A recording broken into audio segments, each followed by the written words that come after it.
A mouse looked through the crack in the wall to see the farmer and his wife open a package. What food might this contain? The mouse wondered. He was devastated to discover it was a mousetrap. Retreating to the farmyard, the mouse proclaimed the warning, "There's a mousetrap in the house! There's a mousetrap in the house!" The chicken clucked and scratched, raised her head and said, "Mr. Mouse, I can tell this is a grave concern to you, but it is of no consequence to me. I cannot be bothered by it."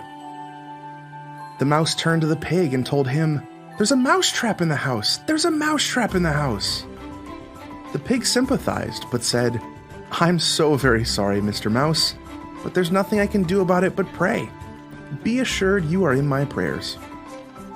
The mouse turned to the cow and said, "There's a mousetrap in the house! There's a mousetrap in the house!"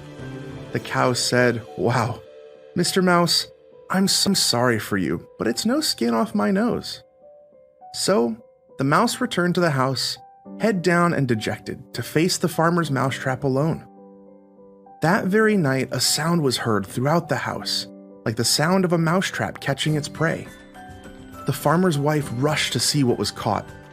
In the darkness, she did not see it was a venomous snake whose tail the trap had caught. The snake bit the farmer's wife. The farmer rushed her to the hospital and she returned home with a fever. Everyone knows you treat a fever with fresh chicken soup, so the farmer took his hatchet to the farmyard for the soup's main ingredient, the chicken.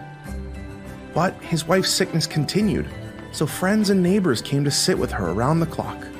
To feed them, the farmer butchered the pig. The farmer's wife did not get well. She died. So many people came for her funeral. The farmer had the cow slaughtered to provide enough meat for all of them. The mouse looked up upon it all from his crack in the wall with great sadness.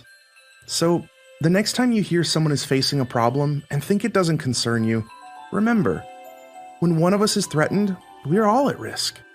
We are all involved in this journey called life. We must keep an eye out for one another and make an extra effort to encourage one another. Each of us is a vital thread in another person's tapestry,